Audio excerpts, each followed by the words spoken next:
Voor ek vir ons open met die seën skrifgedeelte is uit die brief van Judas, 25 versies wat ons gaan lees, en dan die tema is wat oorloop na volgende Sondag ook.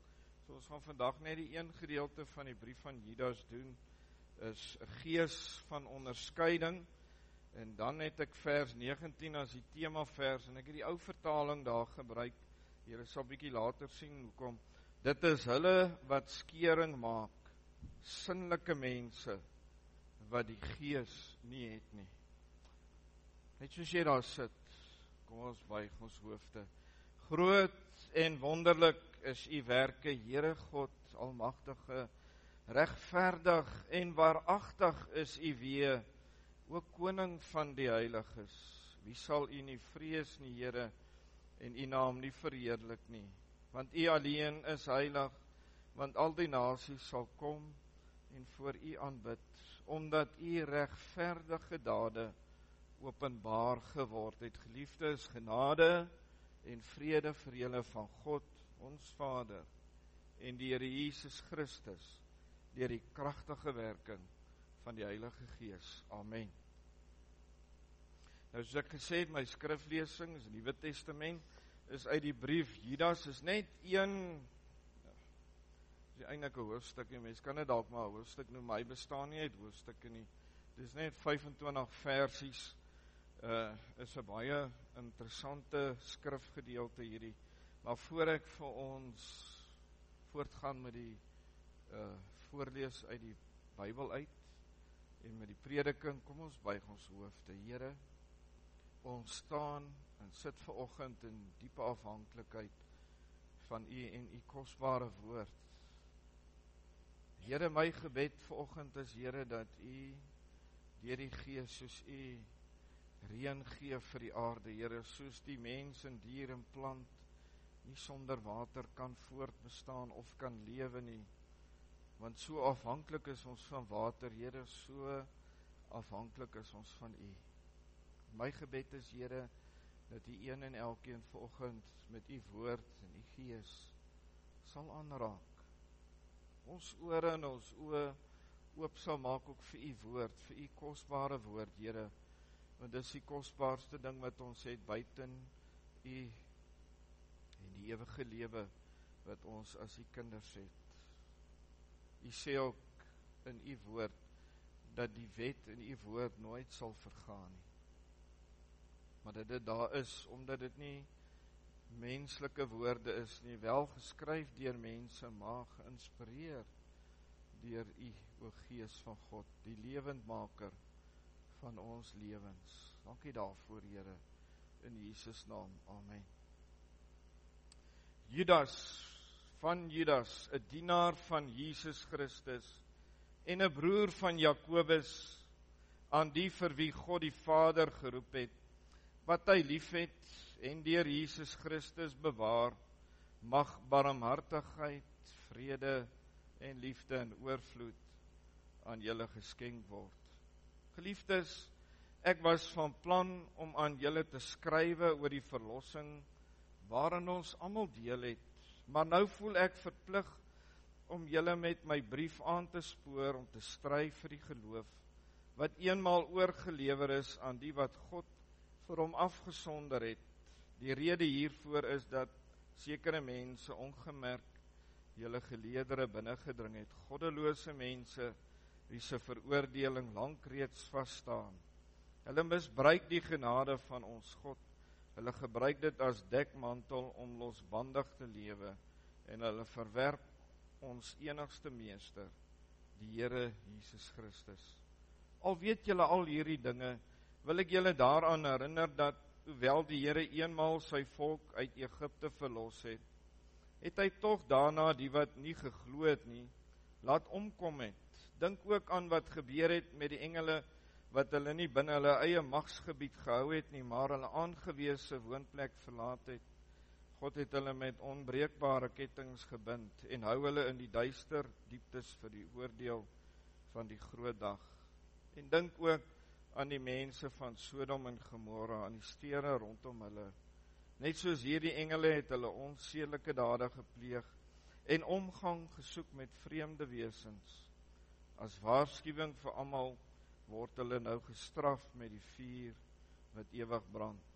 En nou is dit met hierdie mense net so, vanweë die droomgesigte wat hulle sien, bevlek hulle eie liggame.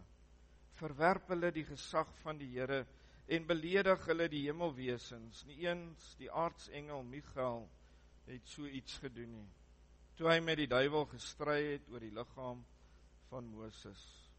Het hy hom dit nie veroorloof om die duiwel te beledig en te veroordeel nie, maar hy het vir hom gesê, die Here sal jou straf.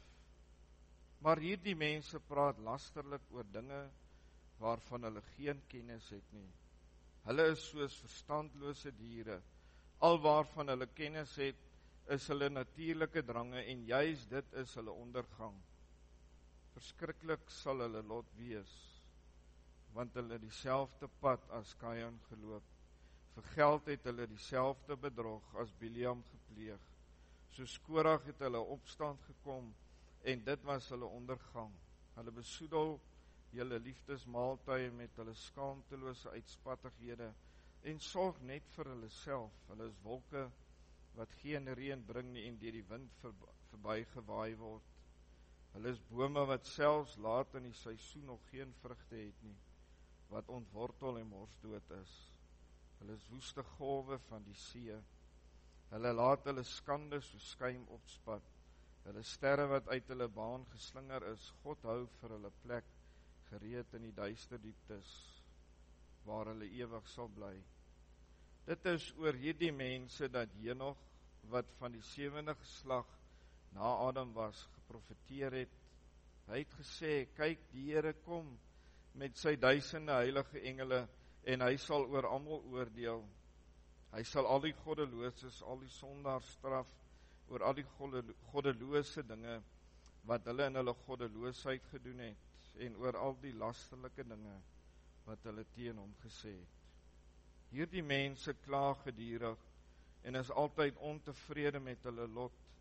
Hulle leef net volgens hulle eie begeertes, praat groot en sê vleiende dinge van mense, om daaruit vir hulle self voordeel te trek. Maar julle geliefdes, moet die dinge onthou wat die apostels van ons Here Jesus Christus voorheen reeds vir julle geleer het. Hulle het vir julle gesê, daar sal in die laaste dae mense wees, wie se lewe deur hulle eie goddelose begeertes beheer word, en hulle sal met julle die spot dryf. Hierdie mense bring verdeeldheid, hulle word deur hulle natuurlike drange beheers, en nie deur die Gees van God nie. Julle geliefdes moet egter voortgaan, om julle lewe te bou op julle allerheiligste geloof. Bid altyd deur die krag van die Heilige Gees. Bly in die liefde van God. Vestig steeds julle verwagting op die barmhartigheid van ons Here Jesus Christus, wat die ewige lewe aan julle sal gee. Oor die wat in twyfel verkeer, moet julle ontferm. Ander moet julle red deur hulle uit die vuur te ruk. Oor ander moet julle met versigtigheid ontferm en verafskiet selfs die klere wat deur hulle sondige liste besmet is. Aan hom wat magtig is om julle van struikeling te bewaar en julle onbevlek en met vreugde sy heerlikheid te laat aanskou. Aan die enigste God, ons Verlosser, deur Jesus Christus, ons Here. Aan hom behoort die heerlikheid en die majesteit, die krag en die mag van alle ewigheid af, ook nou en tot in alle ewigheid. Amen. Ek dink is 'n baie besonderse gedeelte wat Judas geskryf het. Vanoggend se tema, 'n gees van onderskeiding. Dit is hulle wat skeuring maak, sinnelike mense wat die gees nie het nie. En hierdie boodskap van vanoggend sluit aan by laas Sondag, maar dit is nie 'n opvolg van wat laas Sondag waaroor ek gepreek het nie. Hierdie tema kom in vers 19 voor, en ek lees weer vir julle mooi wat die nuwe vertaling sê. En hy lees as volg: hierdie mense bring verdeeldheid. Nou is hy min of meer op dieselfde trant as wat die ou vertaling dit gegee het. Hulle word deur hulle natuurlike dinge beheers en nie deur die Gees van God nie. Terwyl die ou vertaling dit as volg lees: dit is hulle wat skering maak, sinnelike mense. Hoor mooi wat die verskil is, wat die Gees nie het nie. En onmiddellik kom die gedagte by my op. In die nuwe vertaling word die idee geskep dat dit mense is wat hulle nie deur God se Gees laat lei nie. En ons kan tot die volgende gevolgtrekking kom, dat soos Paulus telke male ook in sy briewe gelowiges gewaarsku het om te sê, om jou deur die Gees van God laat beheer of laat lei deur die Gees van God, en nie deur jou eie begeerlikheid of jou eie sinnlikheid nie. Terwyl die ou vertaling 'n duidelike onderskeid maak, dat hier gepraat word van mense wat nie die Gees het nie, en by implikasie kan ek ook sê, dat hulle nie kinders van God is nie. Die Bybel leer vir ons, dat elke kind van God, het die Gees wat in hom woonagtig is. En ag, daar's baie gedeeltes in die Nuwe Testament wat daarna verwys. 'n kind van God is, wat God se Gees in sy kinders kom woning maak het. Paulus skryf mos in Korintiërs, julle is die tempel van die Heilige Gees. En weer eens het ek gaan kyk na 'n klomp vertalings, wat ek nie vanoggend vir julle almal gaan lees nie. Maar daar's 'n paar Engelse vertalings wat die voorbeeld volg van wat die Nuwe Testament. En as ek sê voorbeeld volg, bedoel ek nie die Engelse vertalings kyk wat die Afrikaans sê nie. Ek bedoel net by wyse van Spreuke dat hulle ook daar sê mense wat hulle nie deur die Gees van God laat lei nie. Terwyl die meerderheid die ou vertaling se voorbeeld volg. En onmiddellik het ek na die Grieks gegaan, want die Grieks is altyd my aanduiding van wat daar gebeur in die woord van God. Ek kry baie keer die idee, ek kan miskien verkeerd wees, maar ek dink tog dis in 'n mate waar, want iemand wat 'n teologiese boek het tog 'n vooropgestelde idee van hoe 'n mens dinge verstaan, en dat dit ook by vertalings die moontlikheid is. En ek het al by 'n vorige keer gesê, hoe hulle die 83, die nuwe vertaling, vertaal het. So terloops, ek het die week 'n e-mail gekry, die nuutste vertaling is beskikbaar. Ek is nuuskierig om te kyk wat daarin staan, want ek het gehoor, daar's 'n paar snaakse dinge wat daarin staan. Tot my verbasing, ek het 'n ou, of nie 'n ou nie, die Lewende Afrikaanse vertaling, wat 'n baie meer vrye vertaling is van die 83, het hulle presies dieselfde roete gevolg, as wat die ou vertaling, die King James en New King James, en 'n paar ander Engelse vertalings gevolg het. Ek het daai frase, wat die ou vertaling gebruik het, die Gees van God nie het nie, het ek gaan kyk, wat staan daar, en ek het 3 verskillende Griekse Bybel, of verskillende weergawes, of verskillende manuskripte wat hulle gebruik het, en al 3 die wat ek het dieselfde gehad, en ek gaan vir julle sê wat daar staan. Daar is 1, 2, 3, daar's 4 Griekse woordjies. Die eerste een is psuchikoi, dan is die woord pneuma, wat julle al van gehoor het, dan is me en egontes. So staan die sinnetjie in volgorde in die Griekse Bybel. Die eerste woord, psuchikoikoi, het die betekenis, en dit wat die ou vertaling op die sinnlikheid gebruik het. Dis iemand wat 'n wêreldsgesindheid het, 'n wellus na die wêreldse gedeelte. Pneuma beteken gees. Julle het dalk al die woord gehoor. Me beteken nie. Egontes is die werkwoord van ego wat beteken het of besit. Nou in die Griekse Bybel word hy bywoordelik gebruik, wat beteken dat hy aan die woord pneuma verbind word. Met ander woorde, dit is 'n bywoord van tyd wat hier gebruik word in die Griekse Bybel. Hy dui besitting aan.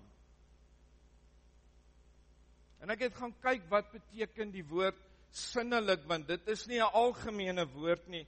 In die Afrikaanse Woordeboek het hom die volgende beskryf: 'n geneigtheid tot singenot of wellustig.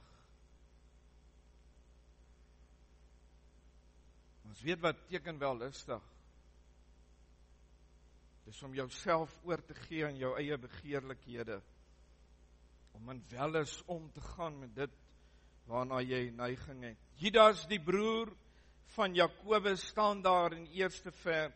En daar kan twee moontlikhede wees oor wie die persoon Judas sou wees. Die een is, lees ons van Jakobus en sy broer Judas, seuns van Alfeus, of dit kon die broer van Christus self gewees het. Dis net so iets vir interessantheid. Daar kan dalk ander moontlikhede wees, maar ek noem dit net so vir interessantheid. Judas skryf in hierdie brief om dwaalleer wat die kerk binnegekom het, bloot te lê en aan die kerk van die Here Jesus uit te wys, sodat hulle kan onderskei wat die waarheid is.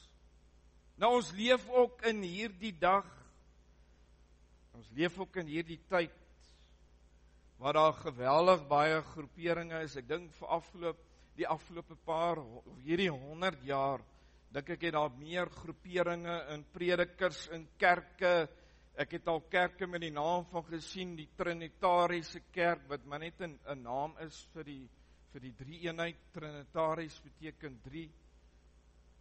Mense of die kerk van dit of die kerk van dat.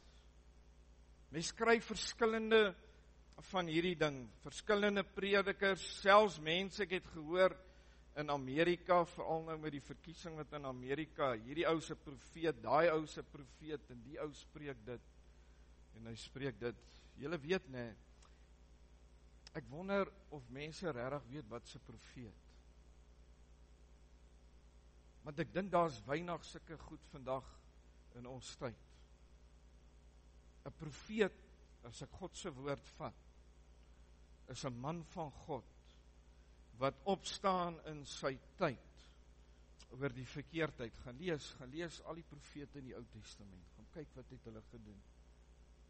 Die Here het die profete opgeroep, as die volk afgedwaal het van hom af, dan die Here 'n profeet opgewek, om die mens terug te bring, of die mense te waarsku. Dis 'n profeet. Verskeie leraars, predikers, pastore. Wat was hierdie een profeet wat van Nigeria, wat nou vir, ek weet nie, 100 miljoen rand, wat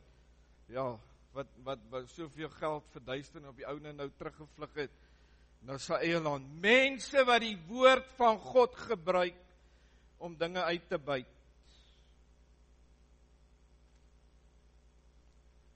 Wat ook dan getuig dat hulle sê, maar ons sê die waarheid.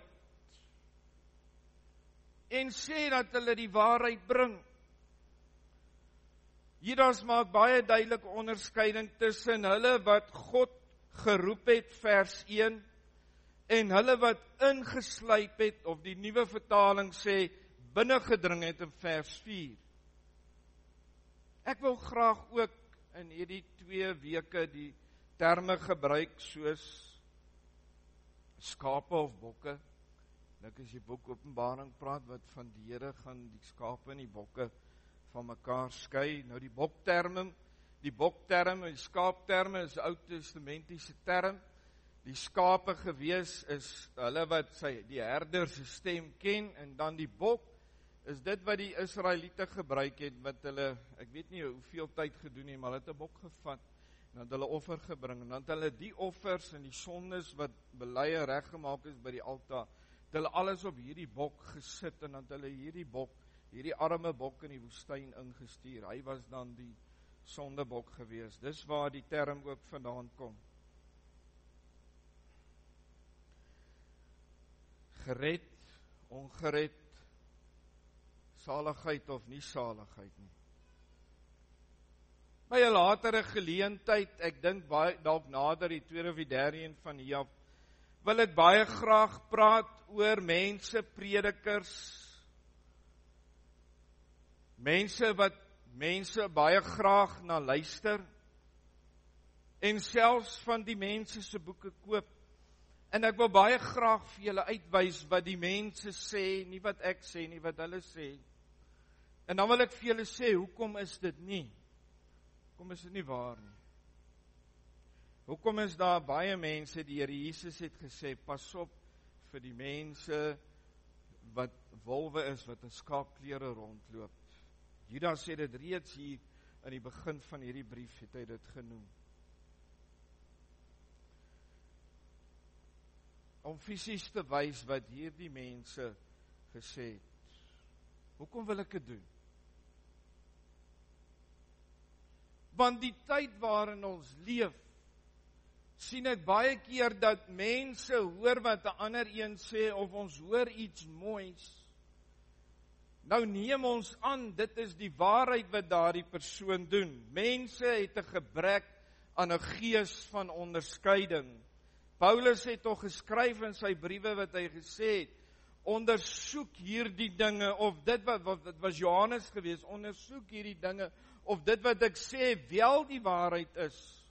Ons lees in die boek Handelinge van die Nuwe Testamentiese gelowes wat daar staan, en hulle die skrifte daagliks ondersoek om dit wat die apostels geleer het, die waarheid was. Wat was hierdie skrifte?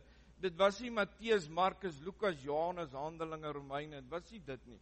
Dit was die Ou Testament gewees, want dit was die geskrifte wat hulle gehad het. Kom ons onderskei in die hand van dit wat Judas hierso sê. Judas sê in die eerste vers, hy is 'n diensknegt van Jesus Christus. Die nuwe vertaling sê, hy is 'n dienaar, 'n diabolos.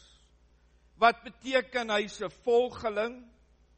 Hy is gehoorsaam aan sy Heer se stem. Hy is dienend aan sy Heer. En hy maak ook soos sy Heer hom beveel. Hy wat 'n dienaar is, 'n diensknegt van Jesus Christus, praat dan met hulle wat geroep is. Hulle wat die Vader geroep het. Hulle wat die Vader geroep het, dienaars of diensknegte van Christus. Hier reeds in die begin van Judas sien ons dieselfde gedagte wat ook in Johannes 17, die gebed wat die Here Jesus vir sy disippels bid, wat hy gesê het, toe hy met sy Vader gepraat het, hy gesê, almal wat U my gegee het behoue gebly, behalwe een wat bestem was om verlore te gaan. En hier is dit ook in Judas, kry ons presies dieselfde gedagtegang wat in Johannes is, die Vader wat roep, en die een wat antwoord op sy stem, die dienaars of die diensknegte van Christus Jesus. Die Vader roep, die Seun red, die Gees is die lewendmaker. Hulle vir wie die Vader liefhet, geheilig is, in Jesus Christus bewaar is, en deur hom bewaar word.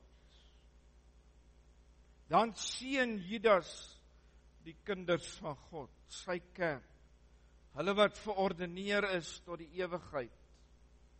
Maar God se barmhartigheid, dit wat hy vir my en vir jou in die kruis bewerk het, sy vrede en sy liefde, en daardie woordjie liefde wat daar weer in die oorspronklike staan, is die agape liefde, is die goddelike liefde. Mag hy dit in oorvloed aan julle geskenk word. Hoe? Deur sy Gees wat in my woon. Vers 3, noem hy hulle geliefdes. Hoekom? Want God se liefde is in hulle. Net so noem hy hulle ook verlostes in Christus Jesus. Waarom is hulle verlos van die ewige verderf? Hulle is vrygekoop deur sy bloed. Vanoggend met die belydenisklasse het ek vir hulle gevra, hoekom het die Here Jesus gekom? En die meeste mense sê, hy het vir ons sondes gesterf. Dis waar. Dis waar. Maar weet julle hoekom het hy eintlik gekom? Want as hy vir ons sondes gesterf het, Johannes 3 vers 16, want so lief het God die wêreld gehad, dat hy sy enige gebore seun gegee het. Hy het vir die wêreld se sonde gesterf. En staan daar, sodat die wat in hom glo nie verlore mag gaan nie. Hy het vir hulle sondes gesterf. Vir die wat in hom glo. Die ou vertaling sê hierso, gemeenskaplike saligheid, toe Judas vir hulle geskryf het, die gemeenskaplike geloof wat ons het. Elke kind van God het een ding in gemeen, ons het dieselfde geloof, ons het dieselfde gees wat in elke kind van God woonagtig is. Dan die laaste deel van vers 3 sê die wat God vir hom afgesonder het. Die ou vertaling sê heilig is, want heilig is beteken tog afgesonder. Dan gebeur daar iets in vers 3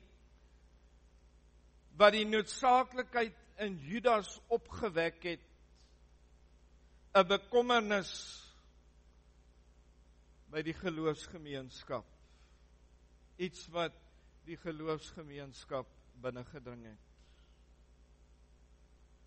Om daaroor te skryf in 'n brief aan die kinders van God, aan al die gelowiges in al die kerke wat in daardie tyd was. En net so ook in ons dag.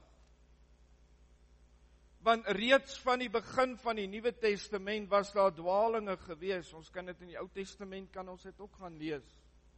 Dit wys net op die sondige aard van die mens. Ek skryf dit om julle te vermaan, om julle te waarsku. Maar vanoggend fokus ek nou op die een gedeelte van hierdie brief in Judas. As jy mooi daai brief weer gaan lees, gaan jy sien, Judas praat met die kerk van die Here Jesus.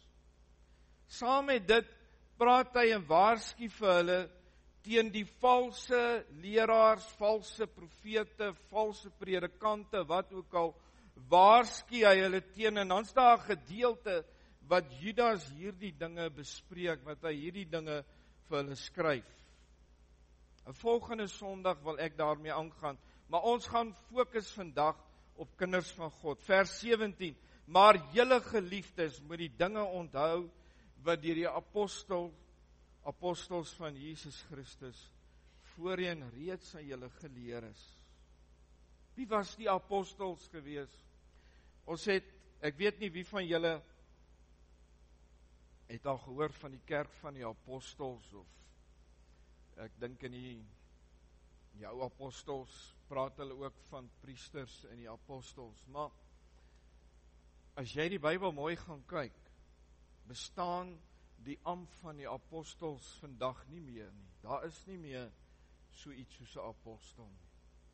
Want in die vroeë kerk was 'n apostel 'n persoon gewees wat deur Jesus self geroep was toe hy op aarde was. Hy het hulle toevertrou om dit waarmee hulle 3 jaar onderrig het, om die waarheid aan die kerk, om die kerk uit te bring. 'n voordeel of 'n voorwaarde was ook gewees, hierdie manne moes God self gesien het, hulle moes die Here Jesus self gesien het, hulle moes self met hom gewandel het.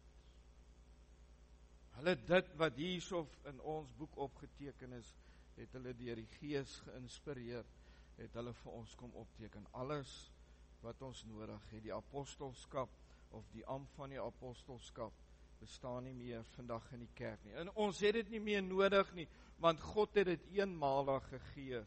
dit het sy doel bereik, God het sy doel, want ons het hierdie woord, die volle waarheid, het ons vandag in boekvorm.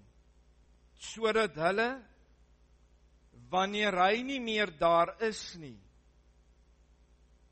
deur sy inwonende Gees, hulle kan lei sy kerk in die waarheid, en hulle kan onderrig en kan onderwerp aan God se woord. Daardie geliefdes is hulle wat met blydskap die waarheid omhels, dit aangeneem het, dit hulle eie gemaak het.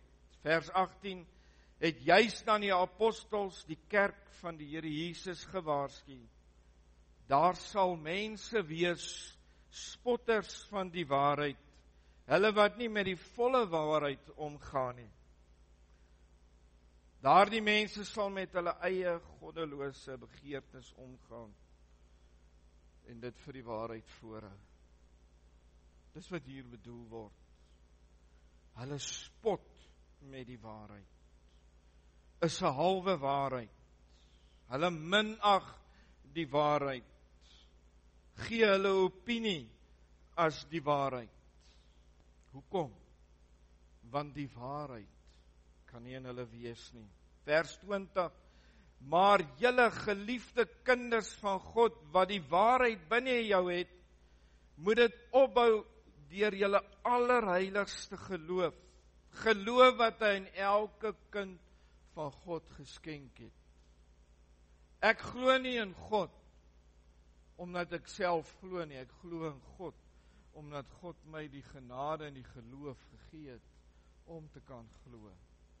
Daarom vat ek dit, nadat hy dit vir my gegee het, maak ek dit my eie, deur ja te antwoord op die Here. Moet bid in die Heilige Gees, deur die krag van die Heilige Gees, sê die Nuwe Testament. En dit is weer eens net 'n bevestiging van die teenwoordigheid van God se Gees in my lewe. Jou gebedslewe gaan die bewys wees van God se inwonende Gees in jou lewe. Want as God se Gees nie in jou is nie, kan jy nie bid in die krag van God nie. God antwoord gebed, nie op grond van wie ek en jy is nie. God antwoord gebed op grond van dit wat Christus aan die kruis gedoen het. Ons moet dit altyd onthou. God antwoord gebed op grond van dit wat Christus aan die kruis kom doen het. Ons lees ook in die Bybel dat daar staan, hy laat die son skyn oor die regverdige, sowel as die goddelose. Dit is God se genade, solank as wat ek op hierdie aarde is. Vers 21, en julle self in die liefde van God bewaar. Hierdie liefde is die agape liefde. Hierdie liefde wat hy deur die wedergeboorte in my hart kom uitstort het. Ek kan nie lief word. Ek het gesê, daar's 4 tipes liefdes wat die Bybel van praat. Die eerste een is die agape liefde, en dit het nie elke mens. En dan is daar die eros liefde, en dis die enigste liefde tussen 'n man en vrou wat die seksuele by betrokke is. Eros, julle het al die woord erotika wat hulle in die vuil, vieslike wêreld gebruik. Dan is daar die ander 2 wat ek nou nie dadelik die Griekse woorde kan onthou, maar die een is die goddelike liefde, dan die liefde tussen 'n man en vrou wat die seksuele by betrokke is. Dan is daar die liefde wat 'n ouer in 'n teenoor kinders het, die naby gedeelte, en dan is daar liefde wat die Here almal gegee het, 'n liefde vir alle mense, maar omdat ons in 'n gebroke wêreld bly en ons karakters met mekaar bots en die sonde so aanwesig in ons is daardie liefde eintlik verdorwe, en dis hoekom 'n kind van God die agape liefde in jou het. Jy ontvang God se liefde net die dag as hy jou kom red, net deur die wedergeboorte. Daai liefde behoort nie aan elke mens nie, want daai liefde is daai selfde liefde wat God die Vader vir sy seun gehad het toe aan die kruis gehang het. Daardie selfde liefde moet aan elke kind van God teenwoordig word. Dit moet al meer en meer en meer in my lewe word. Dis 'n bewys daarvan dat die Gees in my bly as God se liefde al meer en meer in my word. 'n Verwagting het op die ewige lewe. Want dit is tog immers 'n barmhartigheid as ek die ewige lewe van hom ontvang het. Die feit dat die Here iemand gered het, dink ek is die grootste wonderwerk wat daar is. Hy maak my vry van sonde, maar hy red van verderf. Hy red van 'n hel wat God self geskep het vir sy vir Satan en vir sy engele, die gevalle engele. En vir hulle wat bestem is vir die ewige verderf. God het daai plek geskep daarvoor. In genade tyd is so lank as wat ek hier op aarde is. Wat hy aan sy kinders bewys het deur sy soenverdienste aan die kruis. Vers 24, aan hom wat by magte is om julle van struikeling te bewaar. Ons weet, ek is kind van God. Sodra ek uit die lig uit beweeg, minder tyd saam met die Here spandeer, sien die duiwel dit.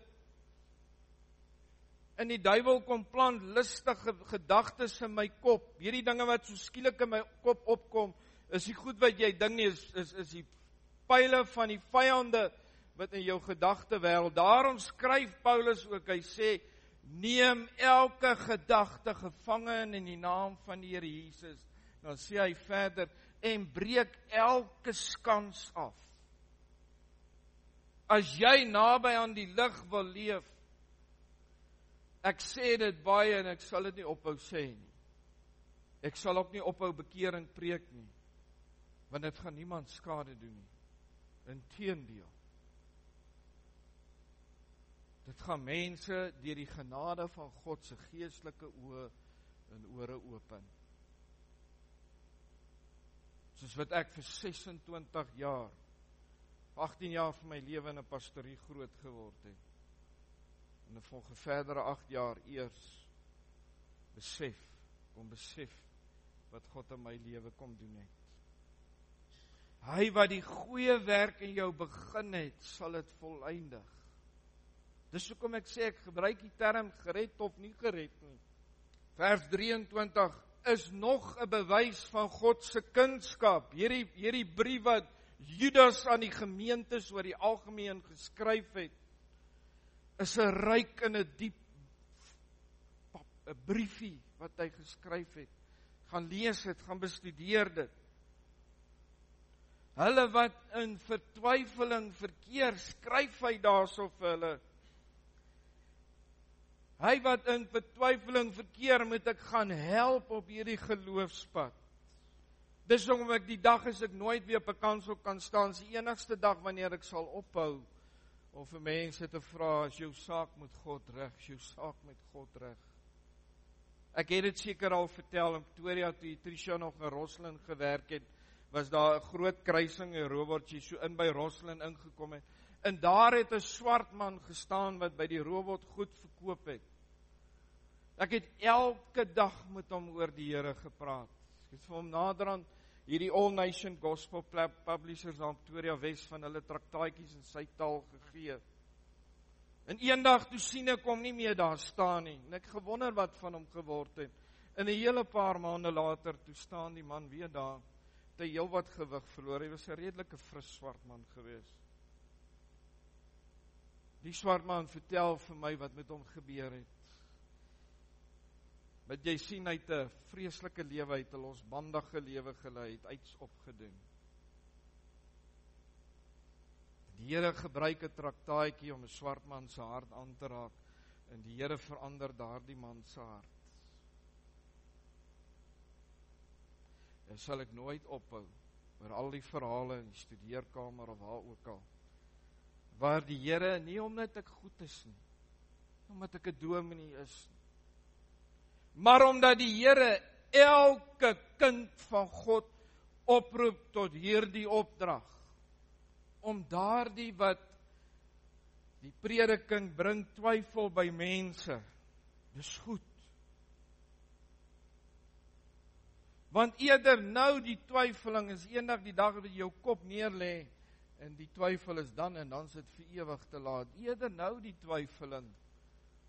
Dan skryf Judas hierso, hulle wat twyfeling het om na hulle toe te gaan, vir hulle te bid en hulle te help uit die woord uit, in afhanklikheid van God se gees, dat die Here daardie een sal aanraak. Dit sê Judas hierso, dis kinders van God, dis elke kind van God se opdrag. Ek en jy wat sekerheid, geloofsekerheid het die ewige lewe verniet ontvang. Dit is ons opdrag. Hierdie is nie net iets nie. Hierdie is nie net iets terloops nie. En dis vir my hierso die kruks van die saak. Die kruks van die saak is dit, as jy sê jy's 'n kind van God.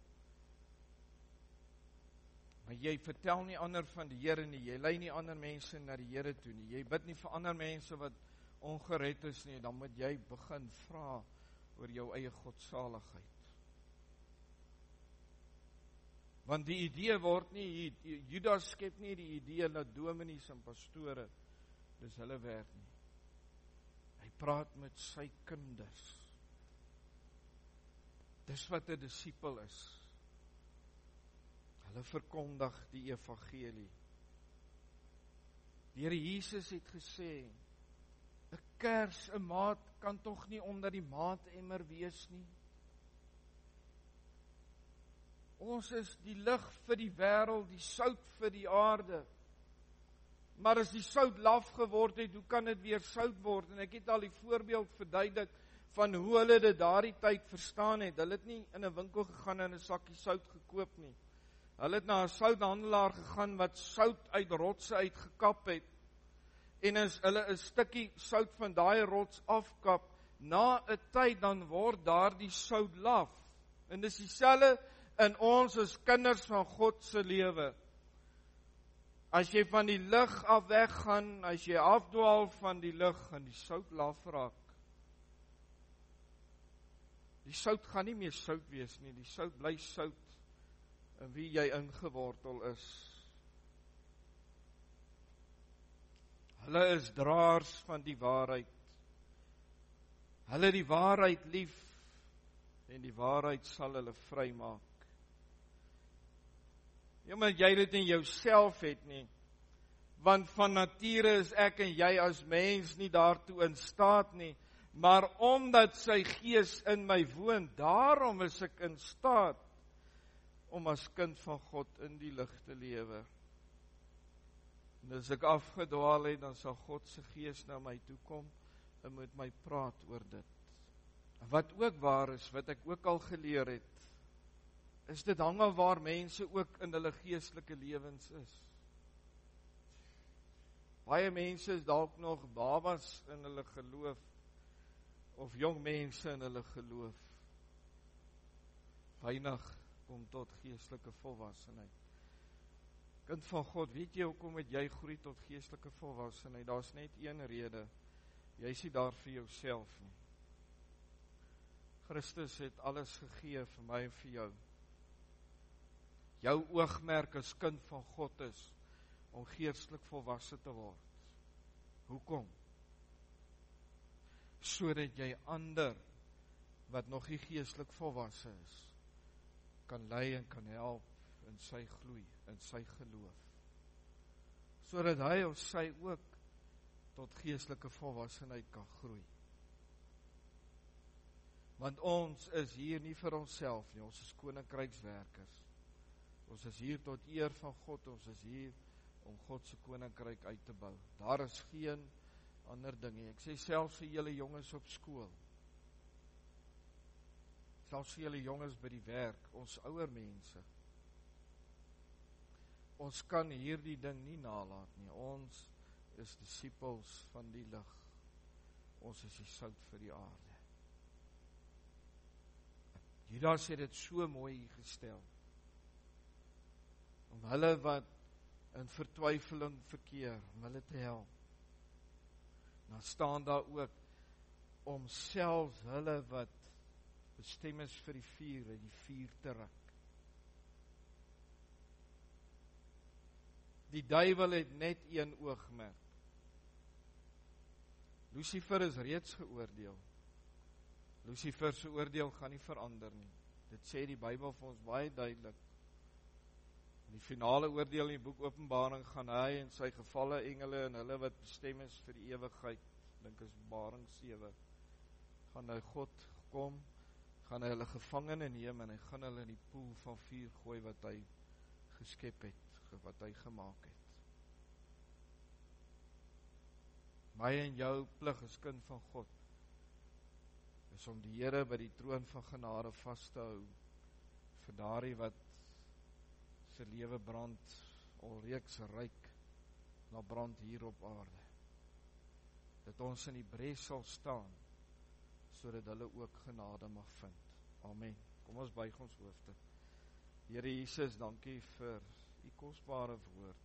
Here, hierdie wonderlike geestelike reën. Here, ek weet u sit vanoggend klomp kinders van u, hulle wat u liefhet, hulle wat graag u woord wil hoor, wat dalk ook in hulle lewe dalk bietjie slap gelê het ten opsigte van dit, ten opsigte van gebed, ten opsigte van stilte tyd. Here,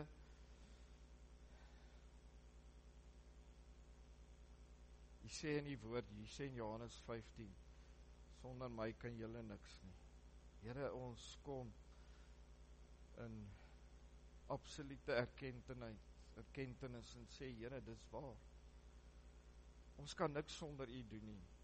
Ek kan nie aan die een, of ek kan nie preek in mense se harte en se lewens aanraak as u nie deur die Gees wat die lewendmaker is van ons geloof, nie in u groot genade en ontferming kom en die een wat luister aanraak nie. Net so kan ek as u kind van God, as 'n disipel van u, nie ander mense rondom my se lewe aanraak of vir hulle bid, Here, as ons afhanklikheid nie in u lê nie. Here, leer ons weer om so afhanklik van u te wees, soos wat plant en dier afhanklik is van reën en ons van water. Leer ons weer daardie afhanklikheid in Jesus naam. Amen.